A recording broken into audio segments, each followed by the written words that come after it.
Hi TLC, my name is Em and today I'm going to take you through a deep dive on how to position shoulders and elbows correctly in class. So whether you're teaching bar, mat or reformer, it's super important to make sure that your clients are in the correct position when moving. So when we're looking at the positioning of our shoulders and elbows in class, there's a few things that we want to look at, and the reason behind positioning of our shoulders and elbows, there are a few reasons. So we're really looking at correct alignment. So having your shoulders and elbows in the incorrect position for weight distribution and load when we're moving can be putting a lot of pressure in the incorrect position on your clients. So we really want to make sure they're in that correct alignment, which also ties in with injury prevention. So having them in the incorrect position can put, again, load on the wrong spot, or it can also put them in a compromising position where it can cause injuries. We also look at efficient movement in class. So being in the correct alignment and being in the correct position and having that even weight distribution can really help with your clients effectively and efficiently move in that correct movement pattern. So those are the couple of reasons why we really look at that placement. So when we're looking at shoulder placement and alignment, we're really looking for that neutral alignment. So we're looking at not too much elevation or retraction through the shoulders. So where you might see that is simply in your 4-point hold. So if your clients are kind of in that 4-point position, either on the reformer or on the mat or even in bar, when you see retraction, you might see them start to slump here. So there's a few key alignment things that we can see that are going wrong. But if we're looking specifically at those shoulders, you can see they're putting a lot of pressure into that shoulder girdle and not really taking any of the load in the upper body where we want it to be. So that's a lot of slumping through the shoulder girdle. You might also see them kind of doming up through the shoulder blades. You might even start to see them bring their shoulders around their ears here, especially if they are in an exercise where they are starting to fatigue. They might just be forgetting about where they're at and let their shoulders come up and around. So we're really looking at keeping that weight really distributed heavy into the palms, spreading the fingertips, and you can see here I'm much more ready to take any load through the movement, and I'm also prepared and I'm engaged through the shoulder girdle. So I'm really supporting that ball and socket joint through the shoulder here. So we're looking at avoiding any retraction, over retraction or over elevation here. That again, you can sort of see if they're bringing that elevation through the shoulders, you can already see that the traps are taking quite a lot of load there. And that's typically one of the biggest complaints in class is your clients are going to feel quite tight through the traps. If you already think about the main things that we're doing throughout the day, we might be at a computer or driving. So we're already kind of in that elevation. So we just want to minimize any of that in class.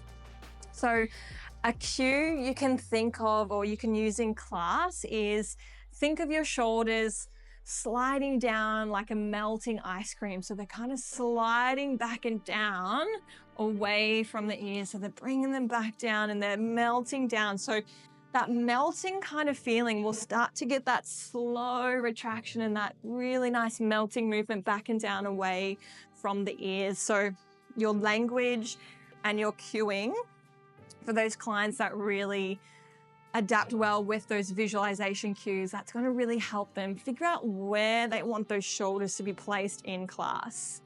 Another great cue you can use, and it's quite common, is create space between your ears and your shoulders. So if you're finding they're up here and they're in their push-ups or they're in their upper body with their reformer workout movements, and you're finding that they're coming up here and they're really starting to find that stressful kind of position, just say, let's create some space between your shoulders and your ears. And they're already going to naturally kind of pull the shoulder blades back and down the body. Yep. When we're looking at our elbows, really thinking about where they are in space and where the load is within the body. Particularly you'll find in that 4-point position again, or anything in the push-up or anything where they are quite anteriorly loaded, they might start to think about, okay, my shoulders are in the correct position. I'm pushing out and away, I'm bringing my shoulders down away from my ears. Okay, now I'm really pressing and locking out through the elbows. So first thing we want to look at, are our elbows aligned with the shoulders? Are we a little bit further forward? So you might have them a little further out here, which you can already see we're out of alignment, and that weight distribution is not quite even here. So are the elbows in line with the shoulders for one? And are we locking out? So some things you might find is people really externally rotating through the elbows and locking out and putting a lot of pressure through that elbow joint. That will feel quite nasty in a lot of your exercises where you're anteriorly loaded. So just really focusing on keeping that nice, soft elbow. So a cue I like to use is, think of your elbows like a spring, gently bent, but active. So they're not locking out through that elbow, and they're not pressing into that elbow joint. That's really gonna feel quite yucky in their body. They'll know that straight away, but just understanding in space where they are, where we want that elbow to be. It also starts to come into play when they've got different movement patterns. So if you're thinking out into that coronal plane or overhead, anything overhead can really start to play with the elevation through the shoulders. So again, really looking at, instead of taking your hands overhead, relax the traps. That's going to feel quite not possible, if anything.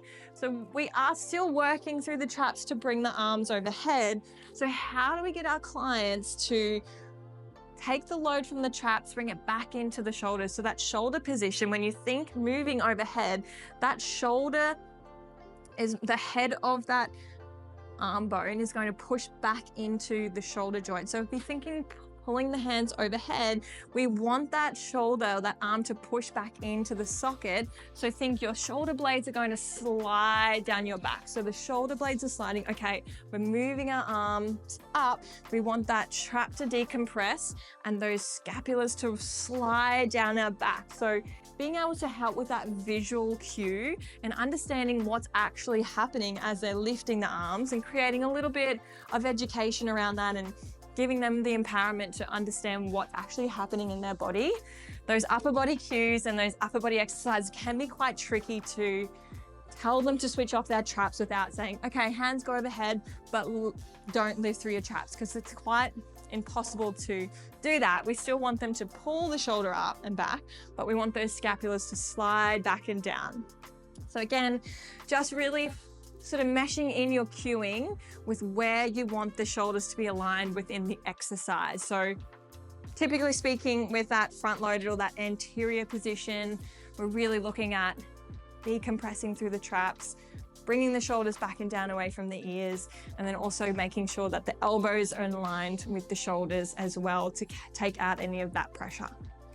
I hope this was helpful. Let me know if you have any issues with shoulder position and elbow position in class. If you have any tips of your own that have helped throughout your teaching, feel free to leave them in the comments below. But again, my name is Em, and I hope you've enjoyed this one, and I will see you on the mat again very soon.